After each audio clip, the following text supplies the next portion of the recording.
സാധാരണ രീതിയിൽ നമ്മൾ കത്തി കൊണ്ടുള്ള ഒരു അറ്റാക്ക് ചെയ്യുമ്പോൾ പൊതുവേ നമ്മൾ ആദ്യം പഠിക്കുന്നതെന്ന് പറഞ്ഞാൽ ഈ കുത്തുമ്പോഴത്തേക്കും നമ്മുടെ കയ്യിൽ ഇങ്ങനെ ഒരു ബ്ലോക്കാണ് നമ്മൾ പഠിക്കുക. ഉദാഹരണത്തിന് ഇത്തരത്തിൽ പിന്നിലേക്ക് ഇറങ്ങി ബ്ലോക്ക് ചെയ്യാം, അല്ലെങ്കിൽ വശങ്ങളിലേക്ക് ബ്ലോക്ക് ചെയ്യാം. ഏത് തന്നെയായാലും നമുക്ക് ഇങ്ങനെ പിടിക്കുമ്പോൾ ഉണ്ടാകുന്ന ഒരു ബുദ്ധിമുട്ടെന്ന് പറഞ്ഞാൽ ഈ റെസ്റ്റിൻ്റെ ഭാഗം നമുക്ക് ഫ്രീ ആണ്, ഇത്തരത്തിലൊരു മൂവ്മെൻറ്റ്സ് സാധ്യമാണ്. ജസ്റ്റ് എൻ്റെ കയ്യിലോട്ടൊന്ന് അത് മുട്ടിച്ച് നോക്കി, കൃത്യമായിട്ട് എൻ്റെ കയ്യിൽ മുറിവേൽപ്പിക്കാൻ പറ്റും. അപ്പോൾ ഈ പിടിക്കുന്നത് ഒരു തരത്തിൽ മണ്ടത്തരമല്ലേ എന്ന് തോന്നും. അല്ലെങ്കിൽ ഇങ്ങനെ പിടിച്ചു കഴിഞ്ഞാൽ ഇതുപോലെ നമുക്ക് പിടിച്ചു നിർത്താൻ പറ്റില്ല, എതിരാളിക്ക് സിമ്പിളായിട്ട് നമ്മുടെ കയ്യിൽ മുറിവേൽപ്പിക്കാൻ പറ്റുമെന്ന് തോന്നും.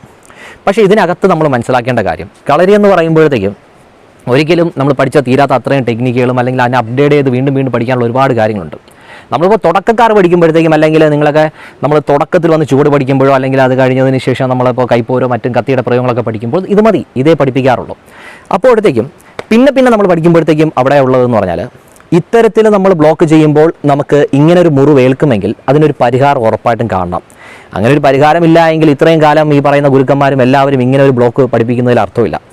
അപ്പോൾ ഇങ്ങനെ ഒരു ബ്ലോക്ക് പഠിപ്പിക്കണമെങ്കിൽ അല്ലെങ്കിൽ ഇങ്ങനെ പിടിക്കുന്നതിൽ എന്തെങ്കിലും ഒരു കാര്യം വേണം. അങ്ങനെയാണെങ്കിൽ അതിൻ്റെ പിന്നിലുള്ള രഹസ്യം, നമ്മൾ സാധാരണ രീതിയിൽ കാലിൻ്റേതായിട്ടുള്ള മൂവ്മെൻറ്റ്സ്, നമ്മുടെ കാലിൻ്റെ ടോപ്പ് പോർഷൻ, തൽക്കാലം ഞാൻ കാലിന് പകരം കൈ കാണിക്കുകയാണ്. കാലിൻ്റെ ടോപ്പ് പോർഷൻ, കാലിങ്ങനെ നമ്മൾ നടക്കുന്ന ഈ കാലിൻ്റെ ഭാഗം, ഈ കാലിൻ്റെ ഈ മൂവ്മെൻറ്റ്സ് നമുക്ക് സാധ്യമാവണമെങ്കിൽ നമ്മുടെ കാലിൻ്റെ ഉപ്പുറ്റിയുടെ പുറകിലായിട്ട്, ഉപ്പുറ്റിയുടെ ഭാഗത്തായിട്ട് നമ്മുടെ കുതിനരമ്പെന്ന് പറയുന്ന ഒരു പോർഷൻ ഇങ്ങനെ പോകുന്നുണ്ട്.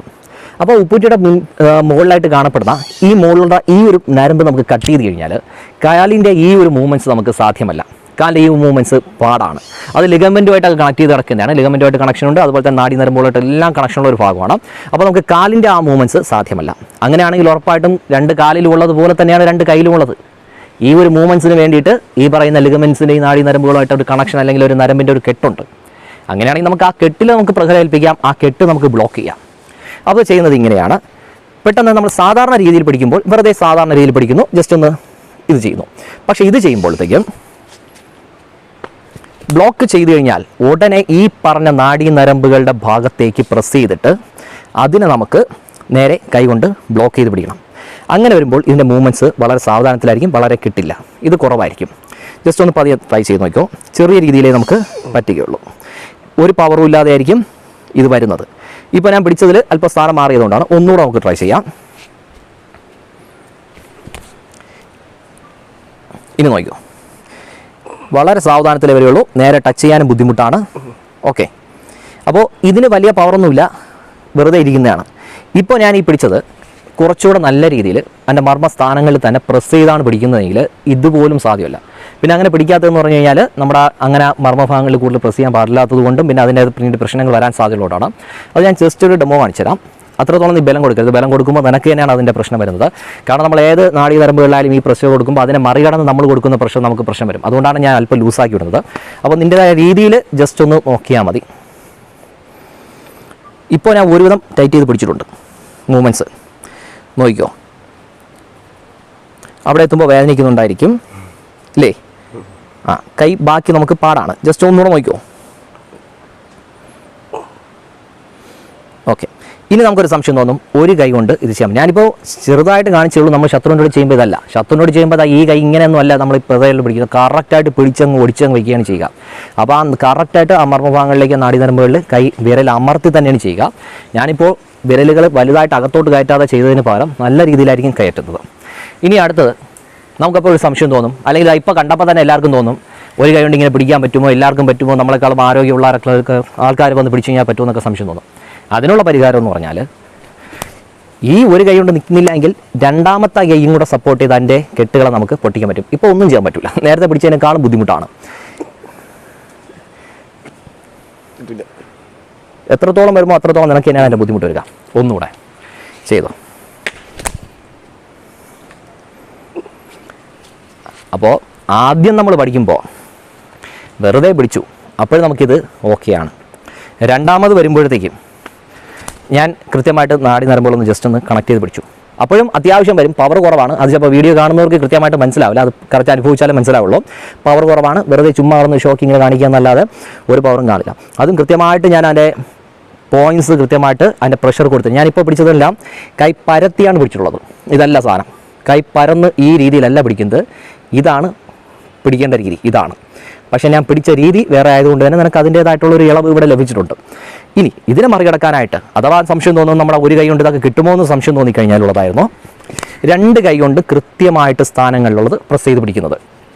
അപ്പോൾ നമുക്ക് വീണ്ടും തോന്നും വളരെ വേഗത്തിലുള്ള മൂവ്മെൻറ്റ്സ് ആയിരിക്കും കൈക്ക് നമ്മുടെ കത്തിക്കുള്ളത്.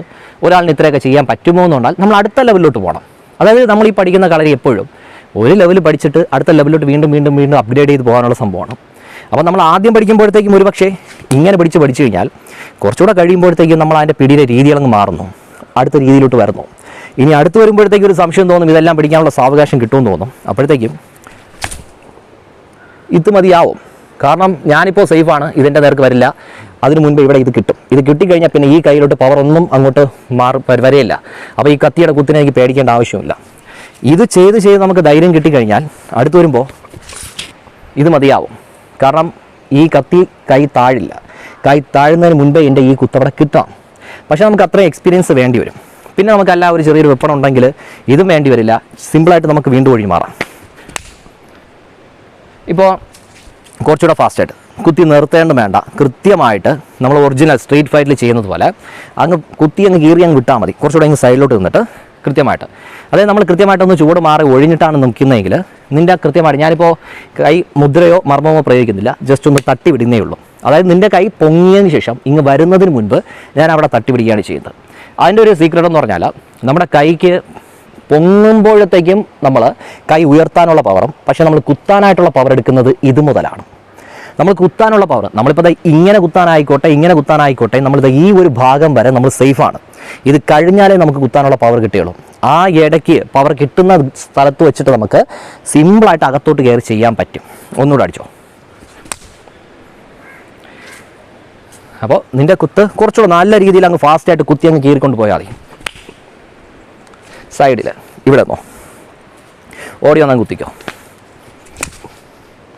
അപ്പോൾ ചുവടും കൃത്യമായിട്ട് മാറി, കൃത്യമായിട്ട് ഞാനിപ്പോൾ അവിടെ മാറിയില്ലായിരുന്നെങ്കിൽ പതുക്കെ കുത്ത വന്നാൽ ഞാൻ മാറൂല, സ്ലോ മോഷനിൽ കൃത്യമായിട്ട് കിട്ടേണ്ടതാണ്. ഓക്കെ, ഇനി അല്പം സ്പീഡിൽ താ.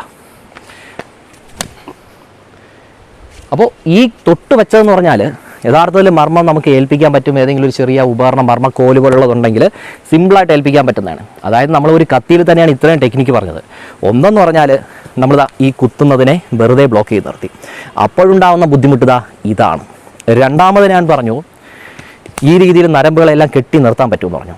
അപ്പോഴത്തേക്കും ഉണ്ടാകുന്ന ബുദ്ധിമുട്ട്, നമ്മളെക്കാളും ആരോഗ്യമുള്ള ഒരാൾ ചിലപ്പോൾ നമുക്ക് പെട്ടെന്ന് ഈ പിടുത്തം കിട്ടിയില്ല, നമുക്ക് ചെറുതായിട്ടൊന്ന് വഴുതിപ്പോയി എങ്കിൽ എന്ത് ചെയ്യും? അങ്ങനെ വരുമ്പോഴത്തേക്കും നമുക്ക് ധൈര്യമായിട്ട് അടുത്ത ലെവലിലോട്ട് പോകാം. 2 കൈയും നമുക്ക് യൂസ് ചെയ്യാം. അങ്ങനെ വരുമ്പോൾ നമുക്കൊരു സംശയം, ഇതിൻ്റെ അടുത്ത ലെവലിലോട്ട് എന്താണ് നമുക്ക് എപ്പോഴും കിട്ടുമോ, അപ്പുറത്തെ കൈ കൊണ്ട് നമ്മൾ അറ്റാക്ക് ചെയ്യില്ലേ, ഇതൊക്കെ തോന്നും. പിന്നെ ഒരു സത്യം, ഈ പിടിച്ചു കഴിഞ്ഞാൽ അപ്പുറത്തെ കൈക്ക് നമുക്ക് വരാൻ തോന്നൂല. വരുന്നുണ്ടോ? അപ്പുറത്തെ കൈന്ന് പൊക്കി നോക്കിയോ, വരൂല.